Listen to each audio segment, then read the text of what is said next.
of wealth is a guy who's been managing money of a lot of people and creating wealth for them. So let's try and understand the mantras and the cheat codes that he's found for creating wealth.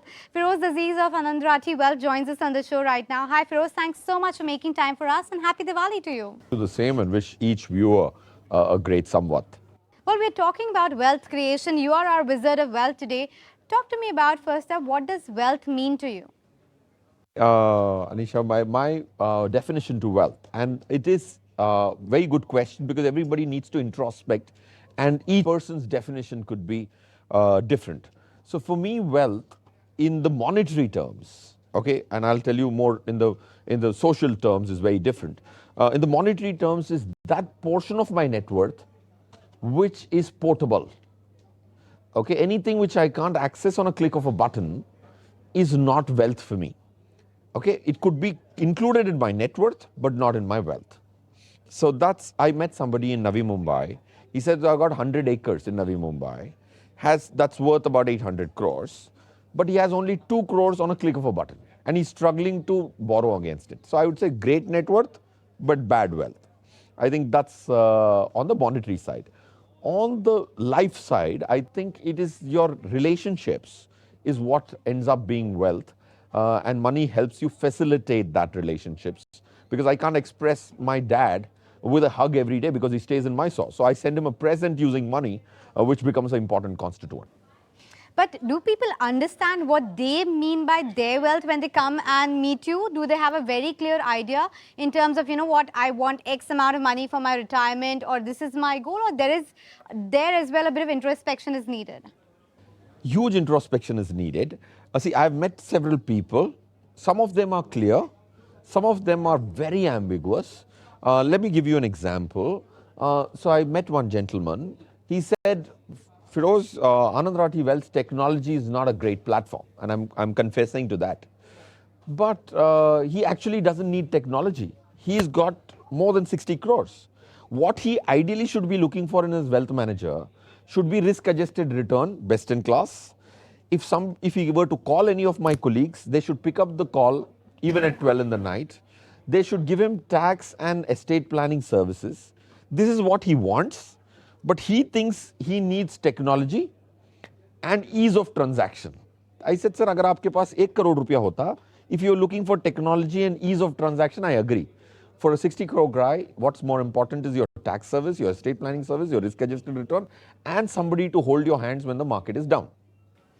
Well, yes, and that is what hand-holding, perhaps what is needed right now looking at the market setup. But Feroze, tell me, is there a golden age to create wealth? And I ask you that because there is part of the street or part of, the experts who say that the best time is 40 to 50 because you have got the experience, you've matured enough, and that is where you make money. Warren Buffett is an example of how he made money in his 60s and post that. And of course, other people say start young, start in 20s itself, and that's how you create the maximum amount of wealth because the compounding takes place. Would you put any number to that, or what's the way when a question is posed like, is there a golden age to making money? Yes, there is a golden age to make money, and that's a variable. What was the golden age 20 years back is very different today. One reason is life expectancy is going up. Second information is Warren Buffett lived in a different era, right? Social media wasn't there, access to information wasn't there. So he had an edge over the rest of them also. There was an advantage for him. Because today, information travels thanks to media houses like yourselves who make sure that the information arbitrage is minimal. So there is a golden age, which is also changing. In today's age, to my mind, the golden age is between 30 to 35 because you can learn quickly today, and you at 20, 25, compounding is your friend, but there's no money to compound. So I would say 30, 35 in my experience of having met several HNIs and doing some study on our 11,000 families, I would say the golden age is 30, 35. Otherwise, you're too late. Otherwise, you're too early as well. But, and I know this question might be a bit difficult to answer because it's one of those big questions that everybody wants to know, the multi-million dollar, trillion-dollar questions. How do you create wealth? Is there a cheat code or a list of few rules that you have been able to make out of your experience in the industry? Yes, fortunately for the profession we are in, we are able to look at a lot of data, in turn do a lot of statistics, and hence derive some inferences which could be meaningful for a larger audience.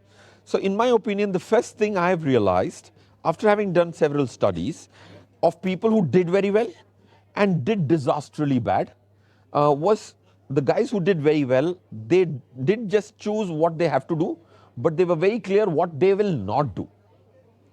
Okay, and we don't place enough emphasis of deciding kya nahi karunga unless there is a gun on my head. That was something which was very clear. Second, the guys who did very badly still had some great transactions. They had a very myopic view, not a bird's eye view.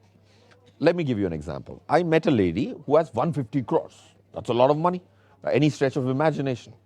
Maybe in her late 50s. She said, I'm doing very well. I said, great. I found 76 different kinds of products in her portfolio and 12 different categories: mutual fund, PMS, AIF, perpetual bond, InvIT, REIT, सब था उसमें. Every asset possible. Asset possible. उसमें से 76 में से there were 10 transactions who were amazing. She bought an unlisted share in NSE at 1,000 rupees. Today it's at 6,400 rupees. But when I computed her last 9 years return on an Excel sheet for each transaction cumulatively, she had made a return of 6.9%. Wow. Okay. So she did all the complexity, got 10 transactions right, so right that किसी के मुंह में भी पानी आ जाए. But still her overall return was 6.94, which implies the guys who are very myopic, they want smaller wins. They win battles, but they lose the war. That's what I think. A person needs to not be very myopic. They need to be a little more bird's eye view. That's the second learning I've had. Third, choose a right partner. Okay. Choose a right partner. If you can't afford a partner one-on-one, choose a right partner in terms of a personal finance show maybe. Right? Because if you are having a wealth of 2 lakh rupees, you may not be able to hire the best RIA. Okay. Choose a partner, whatever be the medium. What about the different asset classes itself? I mean, that's something that I've heard from the street, that if you look at the breakup of your kind of allocation, you're clearly more tilted towards other asset classes, equity largely, and debt has a very small portion versus rest of the peers. Why is that? I consider debt like smoking. Okay? Smoking. Yeah, smoking. Okay, unfortunately, smoking used to not be as frowned upon like it was today, right? 50 years back, you could smoke in a plane. Yeah. Right? Why do I call it smoking? Bada maza aata hai immediately.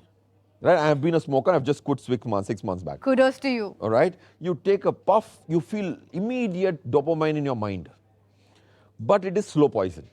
Okay. Why do I call it slow poison? Because it is the only way to surely not beat inflation. Fair. There is no other way where you can be certain. Today, 7% government of India can give you, which is risk-free. आज बहुत अच्छी नींद आएगी. But after tax of 34%, आपको मिलेगा 4.5. Tell me, the last 10 years CPI is 6.8. Yeah. How can you call something which is a sure shot not beating inflation as a great investment strategy? Okay, smoking, that's what he's comparing debt to. But that brings me to my last question in this conversation, and that's the, again, million-dollar question. As to what do you think will be that asset class which is going to outperform in Samvat 2081?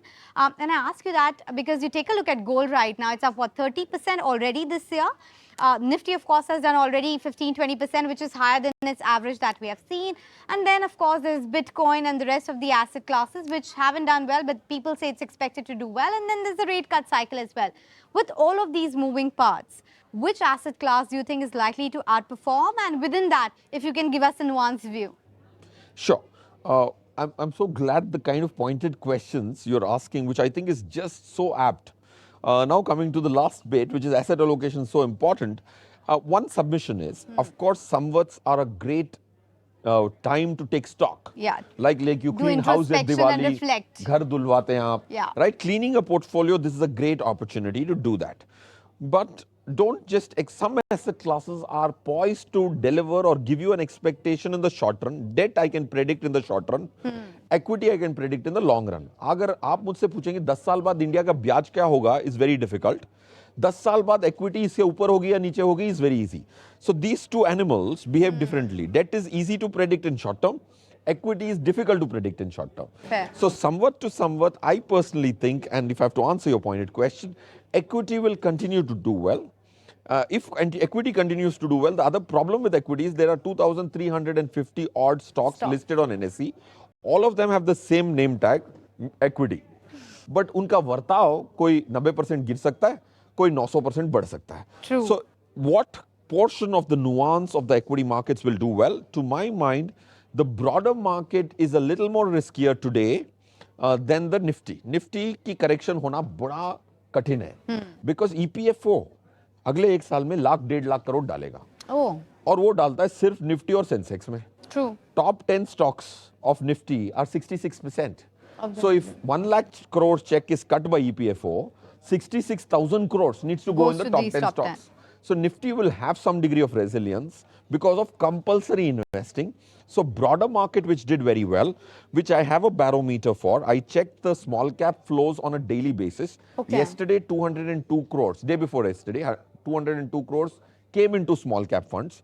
If this tide turns, small cap will underperform Nifty significantly. Till date, the tide has not turned. Last 12 days, small caps have got a positive inflow. If that were to change, quickly the situation of the small cap and mid cap could change. And I've been bullish for the last 15 months, unlike the contrary belief that small cap and mid cap is overheated. It is a little overheated, but the flows are supporting it. On the last 12 days, you've got a consistent 2,562 crores into India's small cap funds. No, so are you saying be in the large caps where, you know, as you pointed out, EPF and the rest of the players are likely to put, or you keep a bucket for these mid caps, small caps where you can make incremental money to work as well? So I think somewhat to somewhat, I'm very confident about large cap. Okay. Small cap का आज पलटा फिर भी भारी है. अब 3 महीने में अगले संवत जब हम बात करें उसके पहले पलटा, that's my disclaimer. You should take at least a 3 samvat view if it is small cap. Okay, so there you have it. Whatever are the mantras of wealth creation coming in from the Wizard of Wealth, Feroze Azeez. Thanks so much for making